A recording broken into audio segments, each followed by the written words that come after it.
Welcome to Two Chaps, Many Cultures. It is Friday, episode 135. I hope you're seeing me, but my question is, what are you seeing? What are you actually seeing? Is it me? Who am I? What am I? Where do I come from? What do I do? We've got a very special guest today to talk about how what we see can sometimes fool us. Stick around.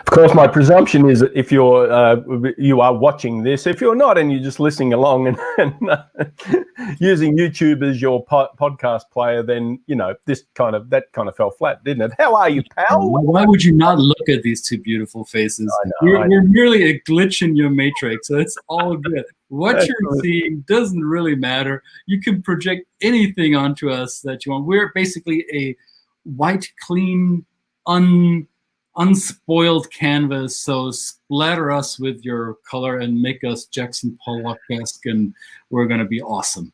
That's right. Well, this is a show of business of culture and the culture of business. Two Chaps, Many Cultures. If you like what you see, hit the subscribe button, share it with your friends, and make sure you comment. If you're joining us today live, we would love to hear you. We've got a very special guest who loves questions and loves answering them. I know that for a fact. And so let's, without any further ado, bring him on.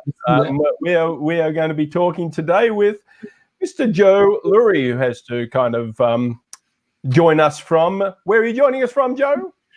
Berkeley, what they often call Berkeley, California. Berkeley. Oh, right. Berkeley. Lovely. Thanks for taking time, Joe. Some of us know you because we work in this industry. Some of you may not know you yet. But this should change soon because this is the man who wrote this book. Oh, wait a second. Why are there two different covers of this book? Explain yourself, Joe. Well, the cover with the cow on it was the first edition. That's the better one. That's the one I have. See? But again, it depends on, your bias, right? But basically, at that time, I was kind of looking for something that would intrigue people and make them think, well, why is he putting a cow on the cover, right? And that's because depending on where you come from, what your experience is, you all see something different. If you happen to be a Hindu, you might very well see a cow as divine. If you happen to use cows as a source of wealth, it might be dowry. And if you're a meat eater, it might be dinner. And then when I did the second edition, we were dealing with all kinds of things related to terrorism, and how people were reacting to it, and were they seeing the right thing. So I took a bald head, and I put on the back of the bald head, militant, monk, punk, or patient, depending on what your experience was, what your biases were, what your basically what I call your cultural cage was. You saw something different. So it was meant to kind of spark interest in,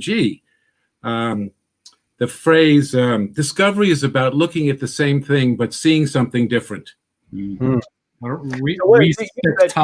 Right? Sorry, I didn't hear that. Brett, go ahead.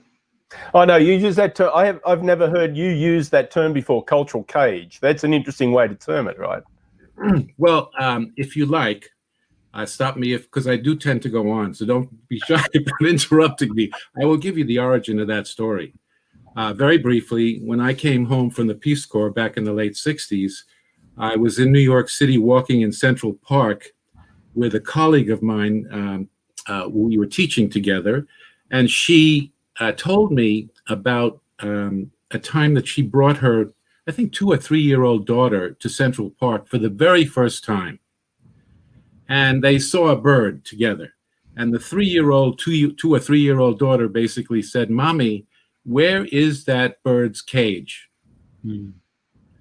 And so why, at first I was taken aback by this, and then I realized that the only reality that child had had before going to Central Park and seeing a bird flying freely was a bird cage in their home. So her only association was with a bird cage and a bird in the home. And I've used that frequently to begin a conversation about, gee, on some level, I don't care how well read we are, how well traveled we are, every one of us is in a cage on some level, which prevents us from seeing beyond the cage. Right. I mean, those of you who don't know Joe yet, he's a master of alliterative language, right? So divine dowry dinner, right? Or monk, what was it? Punk, patient, militant. Monk. I like the way you announced our episode, because we, as those of you who've been watching this, you see this on social media. There was announcement blurbs, and Joe was kind enough to share it, and he shared it with another alliteration that I thought was quite fitting. Instead of cultural cage, he used the prison of our prisms. I hadn't heard that one before, and I like that quite a bit. So care to elaborate? And while I type that in a caption so people actually know what we're talking about. The prison, yeah, the prison of our prism. So here's a kind of one or two visuals I can share that help to illustrate what I mean by this. So for your viewers, can you all see this? Yep. Okay. Almost. Okay. That's perfect. Perfect. So, yep. You know, I'm sorry I can't interact with the audience, you know, in any significant way right now, but the chances are people can do a thumbs up if they like. Most people will see ice cream is good. Yeah. Because they associate those, what appears to be the case. Now, that is not what it says. And this is what is so startling about it. Actually, a colleague of mine some years ago shared this with me, and I've used it ever since. That's what it says. All right. Now, Brett, you have the good fortune of having known the secret about this, as I recall. I think I showed this at a CIATAR conference. You did. But, Christian, you see can you make the leap yet? Joe, here it is. Joe. Yes. Yeah. Ice cream is good. Yeah. So Well, I see that. We don't, you know, most of the time, you know, I hate to, you know, kind of expose all of our vulnerabilities. This happens to me every day. Right. We don't have the full picture. And so, you know, it's not easy to simply say, well, you know, every time this happens, you have to ask yourself, what else could this mean? Right. But just to kind of bring it home in terms of, you know, migration, for example, which is what made me write the second edition with, you know, YouTube's tweets and migrants crossing cultures without any context happening quickly. Nobody had a larger picture. So I'm going to show you this picture, and I'll ask you and your audience folks what they think they see. All right. So, Brett, you're out of this, I think, because I think I showed you. To me, from what I can see, is it's a bunch of Darth Vader costumes standing in front of the top floor. Okay. Darth Vader. For any other possibilities there, Christian? Could be women in a burqa. Exactly. It could be, I don't know, it could be trick-or-treaters before a Target. Any number of possibilities depending on what your cage is. So right. Here's the reality. This is so striking to me. These are bus seats in Norway. Oh, there we go. Okay, there we go. But a far-right extremist put this on social media, and that is, you know, social media has its pluses and minuses. We know some extreme pluses and some extreme minuses. He put it on social media because he wanted to fire up Norwegians against migration. Yeah. And so he wanted people to think, oh my God, we're being flooded with Muslims, with people with burqas, et cetera, and they were bus seats. So it's another example of how social media can be manipulated. And if anything, this whole notion of the cage, discovery is looking at the same thing but seeing something different, is relevant, more and more relevant, I think, today than at any time in our history. We've all had cages from the beginning of time. But right. I think it's kind of weird for people of our, I don't want to put us in the same generational basket, but I think the three of us, we grew up, we had our secondary education, our cognitive awakening, so to say, in the 20th century, when Well, when a scientific approach was still de rigueur, and it was still what shaped our sense of truth and reality, we say, okay, let's look at this, let's look at the contrary, let's find what worked, what doesn't work, what thesis, antithesis, synthesis, higher truth, let's continue. Somehow, and I don't want to sound like a cultural pessimist or like an old fart, but somehow some of these principles have been lost on Western societies in recent years, or the ability of critical thought and cognitive dissonance, and trying to resolve that in order to come to something that we as a group of people can agree on as a common truth, that seems to be increasingly difficult. Or am I just making this up? Well, I agree with you completely, and I think it's become increasingly difficult because of social media. And people, the freedom of expressing yourself, that's a whole nother debate, particularly right now, but having your own platform and basically being inclined to listen to and look at what confirms who you are and what you believe, as opposed to the Hegelian dialectic of thesis, antithesis, synthesis, something new. Right. And so what I think we're finding, and I don't know what the answer is, this kind of siloization within our countries, across borders, where people are just simply feeding, what do they call it, the feedback loop? Mm-hmm. Confirmation bias. Right. Yeah. On steroids. And I don't know what the answer to it is. Well, here is the answer. We one of our audience members has the answer. What is it? And Grady says, ice cream is cold. That is the answer. So I'm happy we settled that.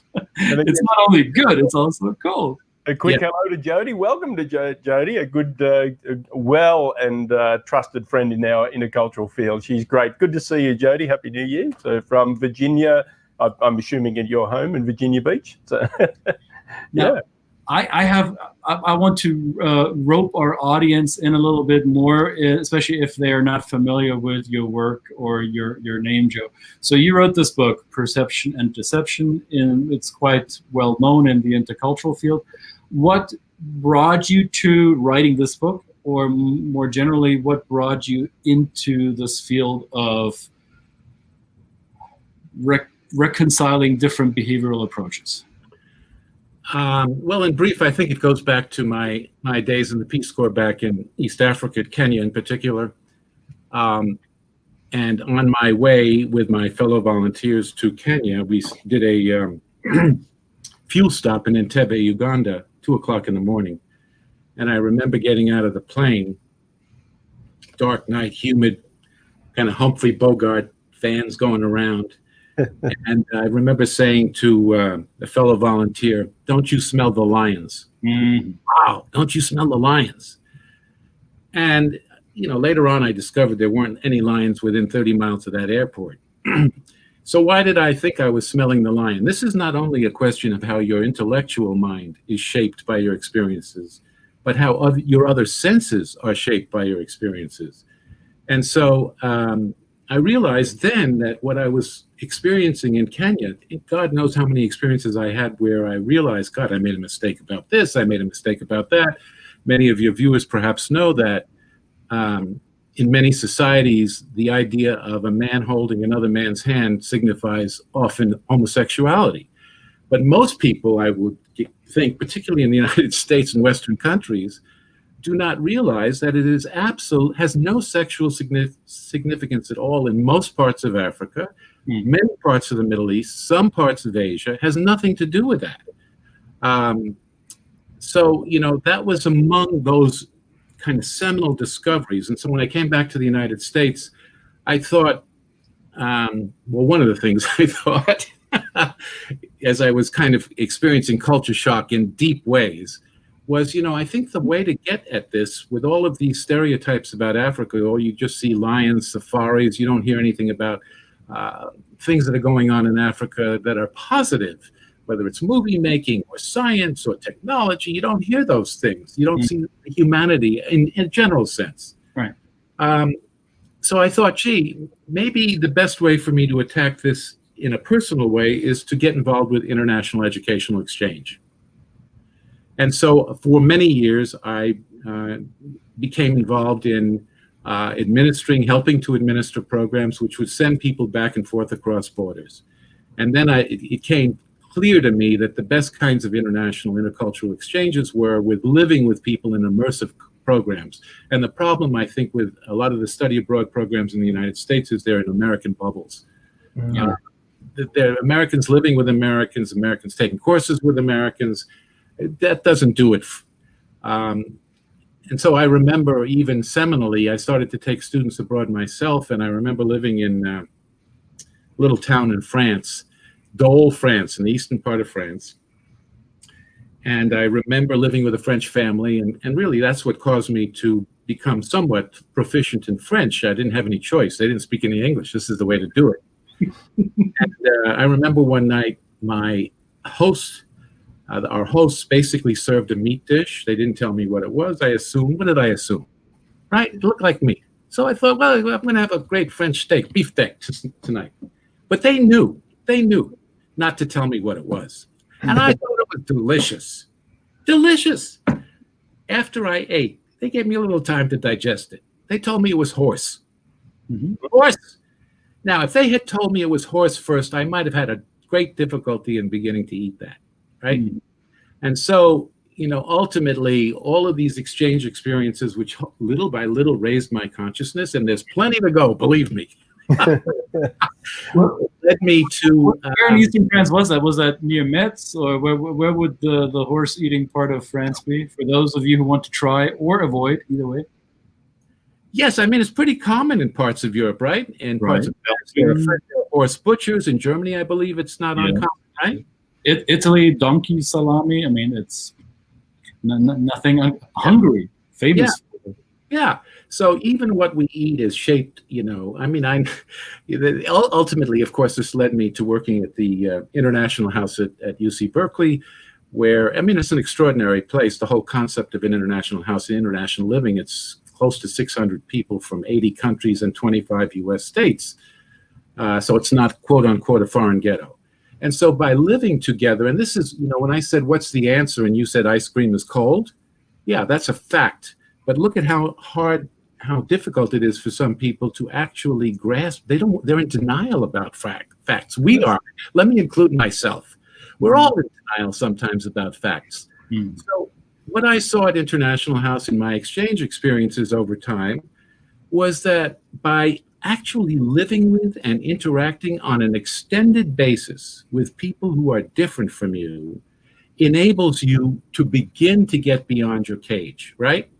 And I've often thought that in order to open the mind, you need to touch the heart. Let me illustrate this with a story. In order to open the mind, you have to touch the heart. At International House one year, and this is one of legions of stories, some of which I tell in the book. There was a Pakistani woman, a Pakistani PhD student, who was working in as an assistant in our program office. And there was also, it was a Pakistani gentleman, Muslim. And in the same program office, there was a Filipina Christian. Mm-hmm. Both of them came to iHouse because of its principles. We're going to foster mutual respect and understanding. That Filipina would not talk to him, not because he had done anything to her, but because as you know, in the southern part of the Philippines, there's a Muslim extremist group and there's terrorism. So as far as she's concerned, that was her cage. I'm not going to talk to any Muslims, right? Mm-hmm. Until she got sick. And at International House, when you're sick, you don't go to the dining room. Somebody brings you the food. Who brought her the food? This Pakistani gentleman. Mm-hmm. That's what I mean by often. To open the mind, you have to touch the heart.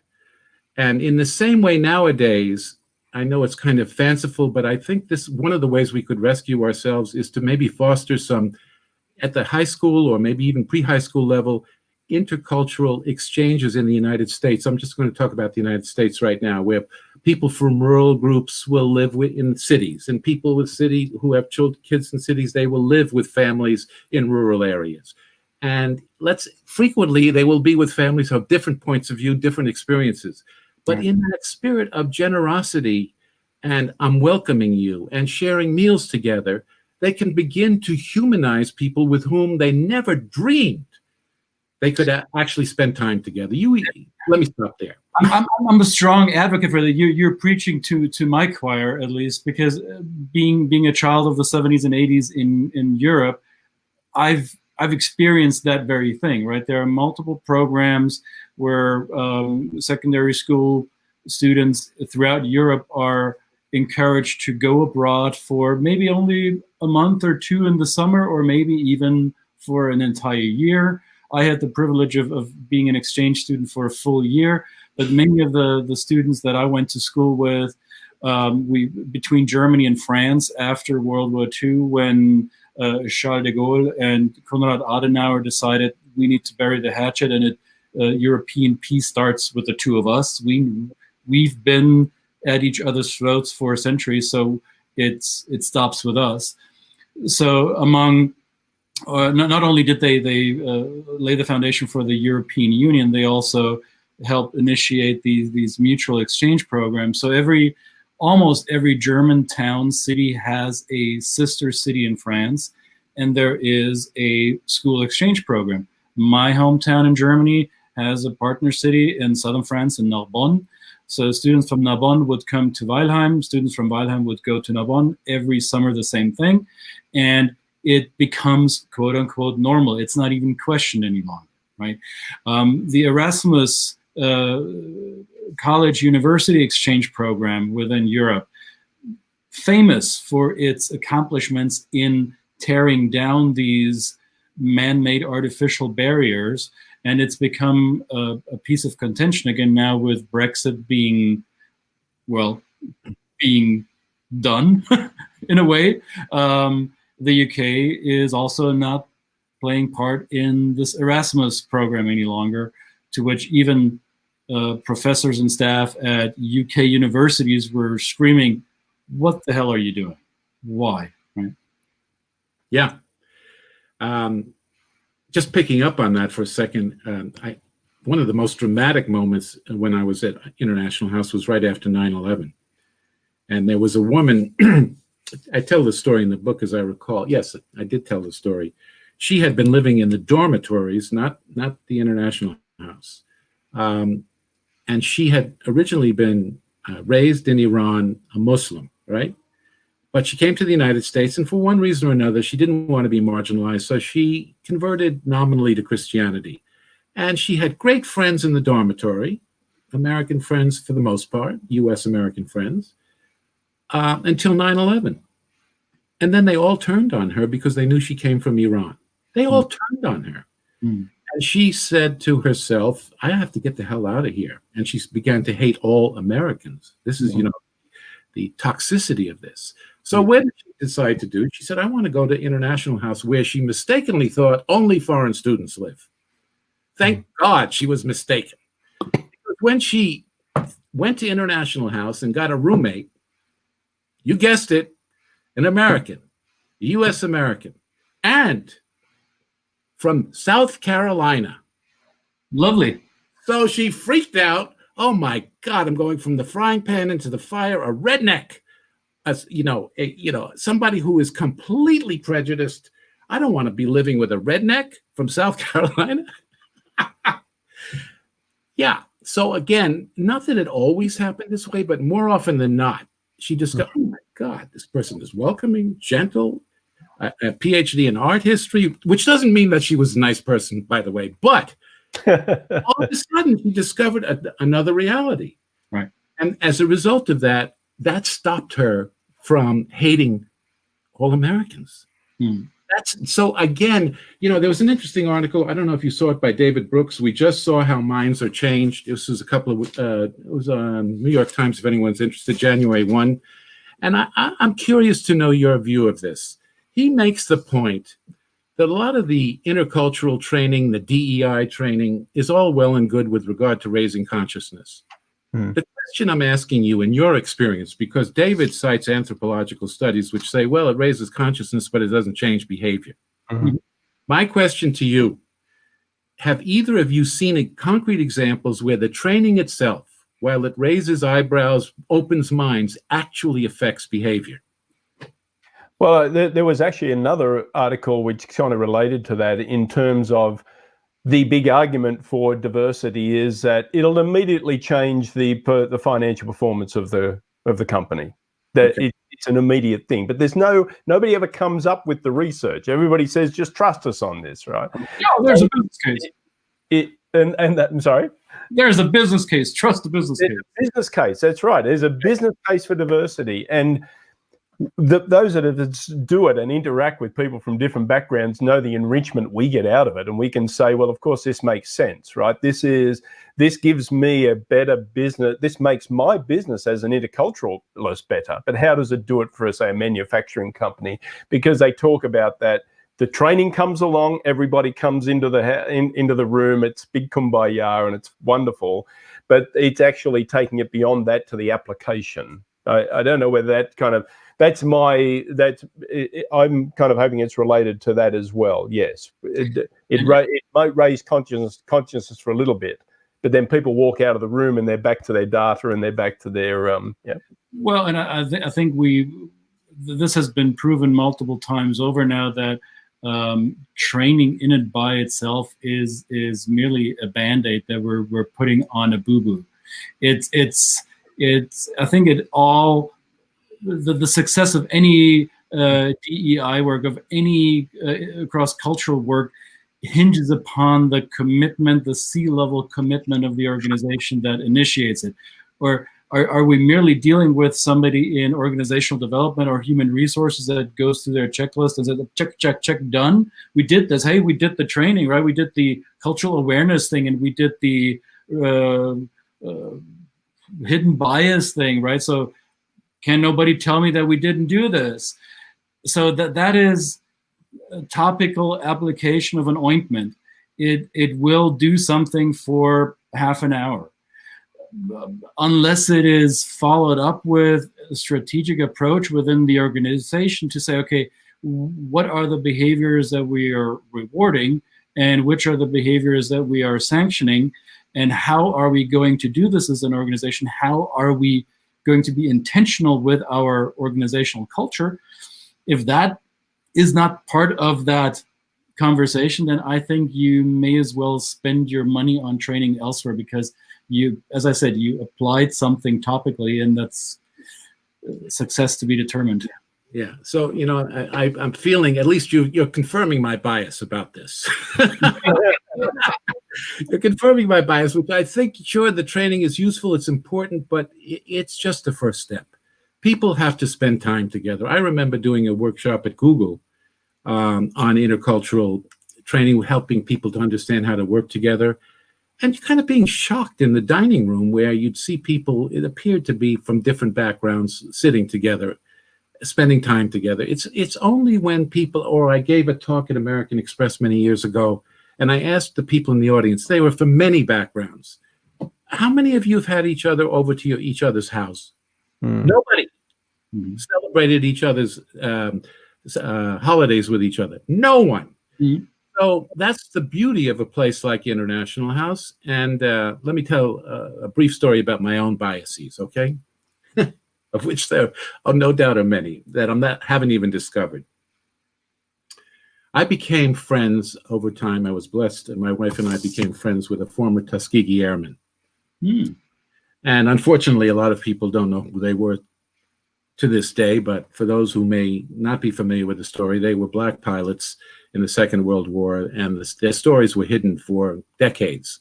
And Tuskegee is a town in Alabama where they were trained. Yes. The name is obviously Choctaw, I believe, native, but it's part of black culture that is often regaled to the fringes of right. So this gentleman had lived at International House, which was, by the way, the first interracial living learning center west of New York City in 1930. He'd lived there in the late 40s, and he became the first black doctor at Kaiser hospitals out here. And based on his standing at University of California, San Francisco Medical School. And of course, they didn't have pictures in those days. So when he showed up, all of a sudden, they found every reason to fire him. But before they fired him, and he had delivered a number of babies. And a number of those babies were named. It was so stunning for a black man to be delivering babies, right? A number of people named the babies Wendell as a result of this powerful interaction, doing things together. Mm-hmm. So Wendell became a very close friend of, he's since passed away, of my wife and mine. And I remember one time we went out to lunch. He said, "I'd like to introduce you to my son."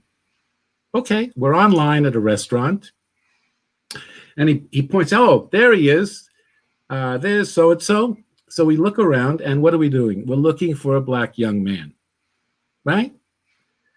I don't see any black young men. And then all of a sudden, this white guy comes up and gives Wendell a big hug. Mm-hmm. Now, we know of Caucasians who've adopted black kids. Mm-hmm. But the fact that I had never even considered a black person adopting a white child just kind of was another mind blower. Mm-hmm.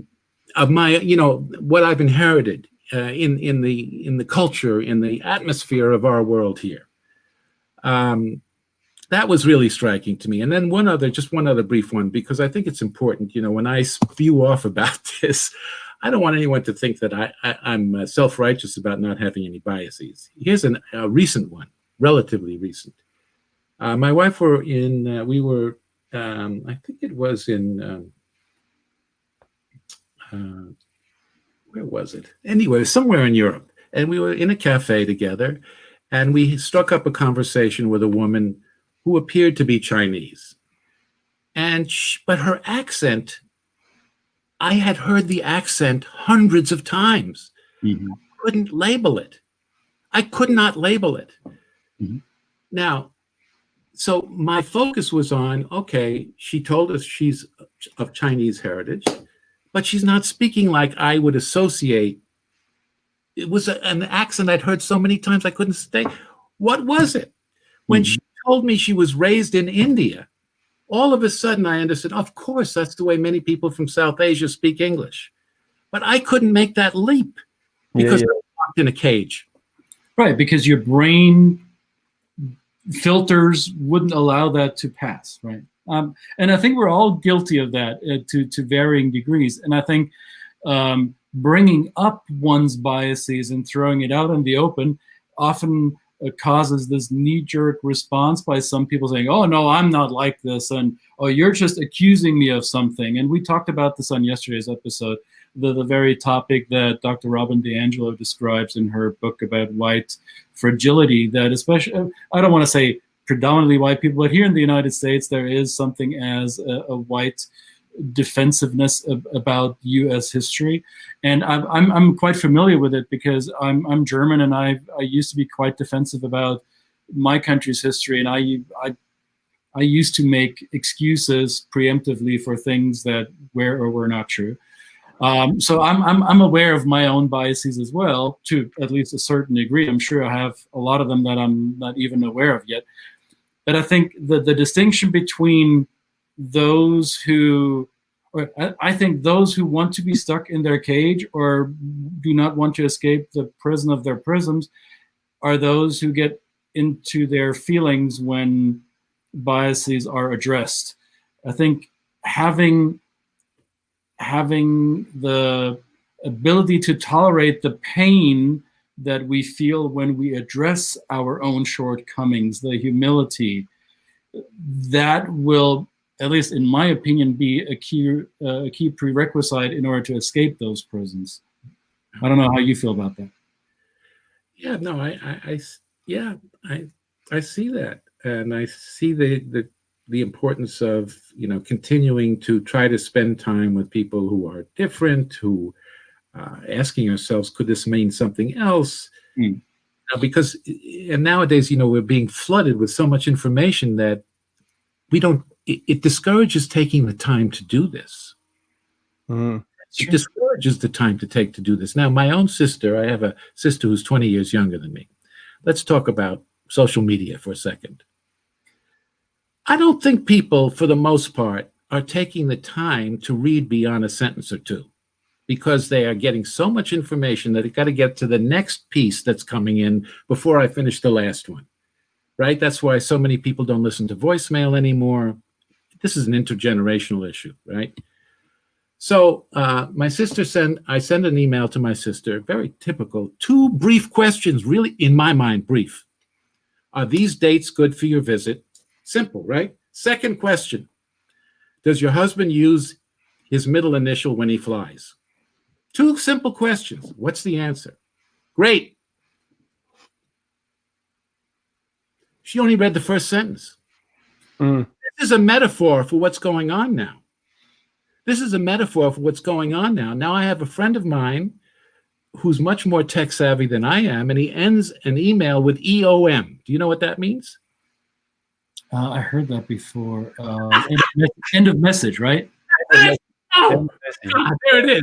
Brett, did you know that? Yeah, I came across it the other day and I couldn't come, but end of message, yeah. I mean, can you imagine? And then somebody told me that nowadays in the etiquette of Twitter or texting, it's rude to put an exclamation mark. I don't know, but as long as you don't get the response TLDR, then you're good. Yeah. TLDR? TLDR, too long, didn't read. Too long, didn't read. Yeah. Too long, didn't read. Yeah. Yeah, they're giving it up, right? Absolutely. I just want to have just say hello. We've already said hello to Jody. She's said she's away on a break, and she's probably left already before we got to the comment. But anyway, hi Jody. And then this was interesting, Sue, which I hadn't heard of before. Basashi, sashimi of raw horse meat. That's very interesting. Again, but then we eat beef tartare, right? So why, I would think that then it's not much of a stretch if you can eat cooked horse meat than to eat raw horse meat. Interesting. And then, of course, just repeating that. And here's Yvonne. I guess this is Yvonne. Hi, Joe. Nice to see you online. Christian brought that up before. Yvonne Lefort. And we have Sue again. Now, this is an interesting, this is related back to this. So, of course, now we're in a time where people are restricted in their travel, and we're really being forced not to be able to have these experiential in-person encounters. And I had, when you were talking before, I thought, well, yes. I mean, I think that definitely a lot of my personal impacting experiences have been outside of the country. But then I thought, then when you said about the country and the city, right? This is a simple. We can do this domestically. I think this is important because it brought to mind an experience when I was a young fella in Australia, being sent to and what we call billeted out. Like you stayed with a family, and I stayed with a family on a cherry farm in a town called Young in the outback of Australia. And it's strange that every time I see cherries now, I think of that family because it was so impactful for me as great. Now I didn't grow up in the big smoke in the city, but I grew up in a kind of a semi-rural, semi-urban environment. But this was completely rural. And the experience was so impactful of getting up. I mean, I was even exposed to them taking ducks out and chopping their heads off and processing them and putting them in a big barrel of warm water to get the leaves off. Like I got my hands dirty as a kid, and that's strange how a cherry can bring that memory back. It's a physical thing that I see, and I've never really been able to answer the question why it always comes to my mind. But you've kind of answered that. This is the important thing, and it's a shame, as Sue says, that we're stuck here now, but perhaps there is an opportunity that we should take advantage of now to be able to send kids, exchange, bring kids in from the country, from the city. It's a really interesting thing. Sue just repeated, always wonderful what Christian says. The work hinges on not checking the training box, definitely. I would say also, wouldn't you say there's got to be the structural systems in the company or the organization to facilitate this as well, not just the mindset. And then, of course, Karen also saying that it's often viewed as a personal attack. That's it is a visceral reaction, right? Yeah, it's a visceral reaction. It's hard to get beyond that. Yeah, and this is actually something that came up for me very recently in the last couple of last 10 days. Let's say everything got a little bit amplified after January 6th, I believe. That people online accused me of not understanding US culture, even though I profess to be somebody who does. And for a minute or two, I engaged in this quote unquote conversation. Turns out it was simply a troll who wanted to perpetuate his white supremacist worldviews. But it got me thinking, and I held up a mirror and said, okay, how well do I know what I think I'm talking about? And where may I, in fact, have some blind spots? And following our conversation here, I know I've lived in very rural areas. I've lived for a year in a town. I think the sign said population 264. I currently live in a large North American city with I don't know, Metro Atlanta, 6+ million, right? I've lived in smaller cities. I've lived in many different urban/rural settings. So I think I can check those boxes to stay with one of those stupid metaphors. But even though the troll rattled my cultural cage, I was able to step out of it and examine it from the outside instead of from the inside. So as long as you trolls keep rattling my cage, bring it on. I'm ready to have my worldviews challenged and my biases put in front of me, as long as you do the same. Thank you. Yeah. It's got to be an equal exchange, right? That's the thing. It's yeah. You know, another response to your comment about not being able to travel, Yes. but we can travel within our own country.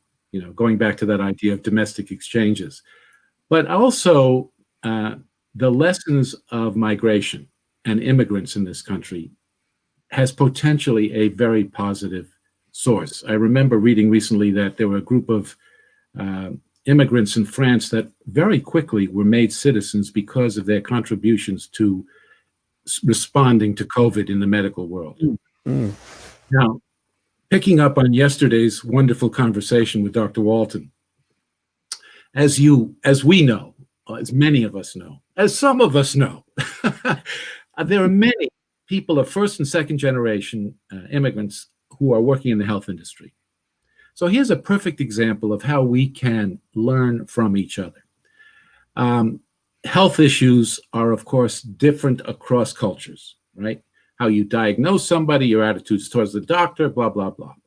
And it's well documented that in parts of Asia, the approach to medicine is based on a kind of a yin-yang. Hot, certain sicknesses are hot, certain sicknesses are cold, certain conditions of the body. And so if you have a hot sickness, you treat it with something that's characterized as cold. So for example, this is a documented story. A woman from Vietnam was giving birth here in the United States. And so, of course, they wanted to keep her hydrated. So someone from the health profession, US American, little exposure to other cultures, gave her what? A glass of water. And the glass of water was ice water, you know, which is, by the way, not common. Ice water is not that common in most other countries. No. And so the woman would not drink it, and they could not understand why this woman would not drink the ice water. Because I learned that when you're giving birth, it's considered in Vietnamese culture, as I understand it, but if someone's out there who will correct me, please do. The condition of giving birth is considered to be your body's in a cold state. So you have to have warm water. Yeah. finally, they brought her warm water. Who was it? It was a Vietnamese immigrant who understood both points of view. Mm-hmm. That's what made her hydrated. And now in medical schools, as Dr. Walton has said, they're beginning to do this. And the value of having a lot of immigrants in first generation, second generation in the medical schools studying together is that these perspectives are shared. This is doing things together. It's not only, studying things together, it's doing things together. Thank you, Joe. Doing things together. Yes. Yeah. Absolutely. I had this experience with my wife when she had an operation. It was, and she was kind of going under with the anesthesia, the initial part of the anesthesia. And a nurse walked into the room, and my wife gets very, very nervous. White coat syndrome is real with her. She gets very, very nervous, very upset, quite apprehensive. And a nurse walked in and started speaking Polish to her, and so not just speaking Polish, but that very direct, like, do as you're told, do this, do that kind of, which I would have said from an Australian point of view, said that's not really a great bedside manner. But for my wife, when the nurse left the room, said, "Oh, I feel so much better now," and I said, "That woman just like excoriated you, right? Like, do as you're told, sit down, shut up, like." and so that is that impact. I took it as rudeness. For my wife, it was comfort. That comfort of somebody in Polish ordering her to just sit down, suck it up, let the experience. So that's another experience. I think it was fascinating. It was a great cultural interchange for me, and it is doing things, right?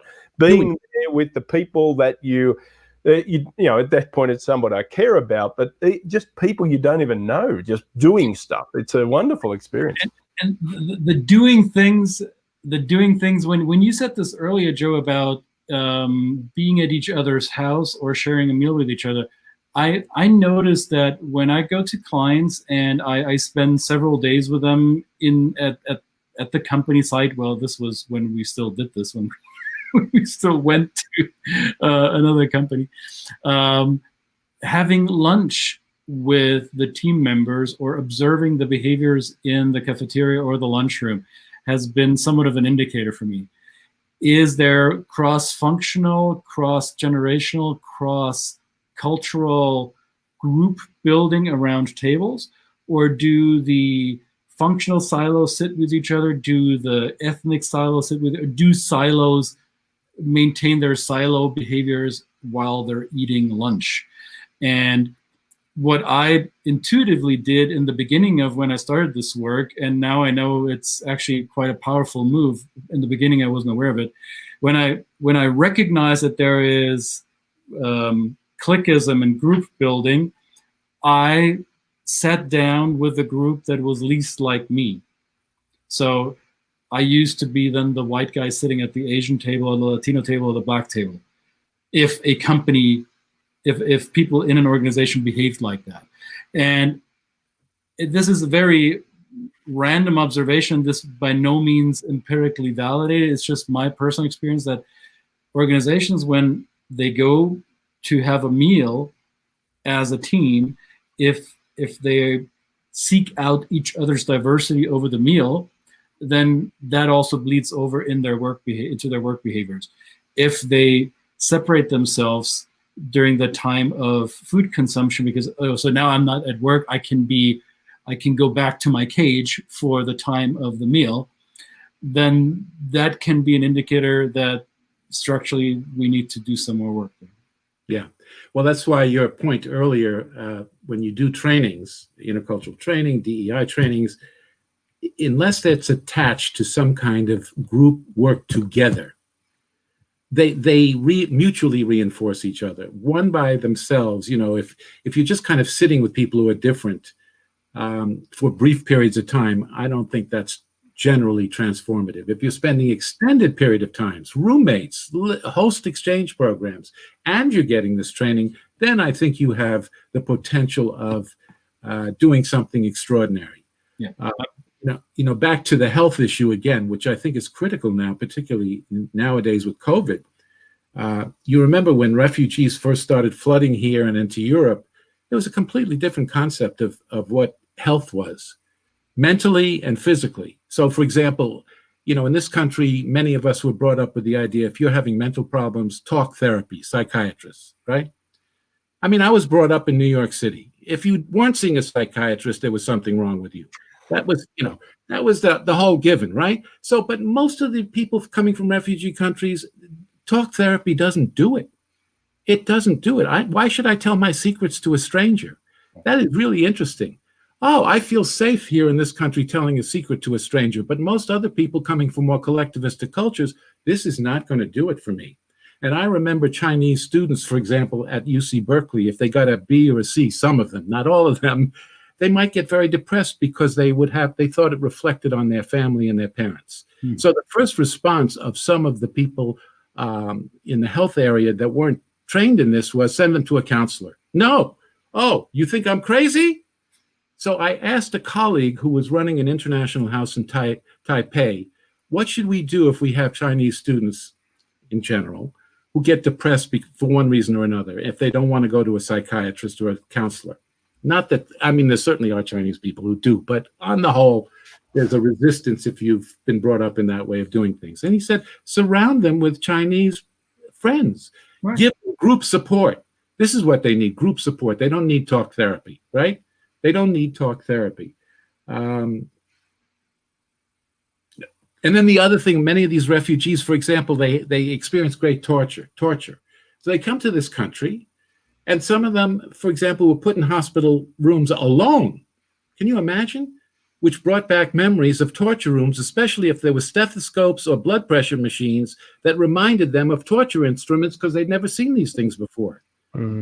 So that's why I think immigrants have an enormous amount to teach us while we're isolated from traveling, as you say, Brett, to other countries for the most part. We have plenty of countries within our own country. We have to learn to spend time with them and them with us. I mean, we're still living in segregated neighborhoods, segregated schools across the country. Not everywhere, but predominantly.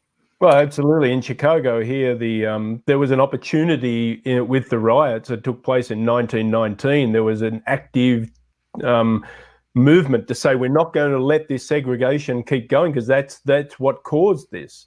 And then a whole group of basically white supremacist people said, no, we can't have this happen. And now we're left with Chicago being very segregated still. And it's not just race, but it's also socio-economic and so on and so forth. So it's just perpetuating separation and a lack of experiential connection. It's interesting. Yeah. So what's our takeaway? What do we send people into the weekend with? How do we escape the prison of our prison? Joe, any ideas? Well, you know, for all of those who have influence on international exchange and intercultural exchange programs, start, you know, kicking up the idea of domestic exchange, which AFS, the old American Field Service, did early on in the 50s and 60s. That needs to be resurrected, intensified, in my opinion. I also would think, here's a good movie for people to watch this weekend, inspirational. All right, let me leave on a good note, hopefully. Depends on your cage. Right. There's a wonderful movie called The African Doctor, based on a true story. Yes. Beautiful film. Beautiful movie, a true story. A gentleman from Congo, as I recall, gets his medical training in France, and to begin to implement his work, he wants to practice in France, bring his family to France. So they put him in a remote French village, okay? You can imagine what the reaction to this guy is. They've never seen anything like this. What happens in that movie, I won't say any more, is transformational, inspirational, instructive about this whole idea of living together, spending time, and sharing each other's humanity. I'm not ashamed to say that I cried a little when I watched it. You did? Yeah. The African Doctor. It's a wonderful, wonderful movie. Mm-hmm. Yep, wonderful. I agree. Awesome. And so the other takeaway is try to remember my favorite proverb. The stranger sees only what he or she knows. We're all strangers. Yep. So what else could this mean? Who said that first? Is that a Chinese proverb or? No, it's a West African proverb. The stranger sees only what he knows. Right. And I think it was Aldous Huxley who said, as a traveler, you find out that you're a foreigner in every country. Yeah, exactly. Yeah. Right. Exactly. Thanks for taking time, Joe. Thanks for being on Two Chaps, Many Cultures. We took quite some time with you today. That's awesome. Look at the time. It flies when it's good. This was good. Thank you so much. So thank you for inviting me. I really enjoy. I wish we could. Can we continue this offline at some point? I really enjoyed talking with you. And I'm going to say something that strikes people as very cold. In the United States, when we bid farewell, we often say goodbye, right? And in most other languages, they say things, "Oh, we'll see you again," to God, good health, and when you translate it. I discovered that goodbye really has a deep meaning. You know what it is? Tell us. Originally, it meant God be with you. That's where goodbye. But when people hear it for the first time, it's again what Houdini says. What did he say? He said, "What the ear hears and the eye sees, the mind believes." So don't believe that goodbye is necessarily abrupt and cold. It really comes from God be with you. Well, à bientôt to that, and Wiedersehen. Hasta luego, hasta pronto. Ci vediamo, and how do we say it in Polish, Brett? Yeah, how do you say it? Do widzenia, na zdrowie. There's, yes. Yeah, well, literally, what does that mean? Na zdrowie is something that is actually for health, so it's said when you drink, it's said when you, when people sneeze, and na zdrowie, everything is like, so health, wszystkiego najlepszego, and this is everything good for you. It is rooted in obviously the same thing, God be with you, right? It is care and self-care, and then, do widzenia is till I see you again. And it is a presumption that we're seeing each other again. So it's a foregone conclusion that this is it's going to happen. We're going to bump into each other in the store, and I will see you again. Thanks for inviting me. You recognize you, mask or not. All right. That's right. Thank you. Have a weekend, everybody. Ciao. Ciao.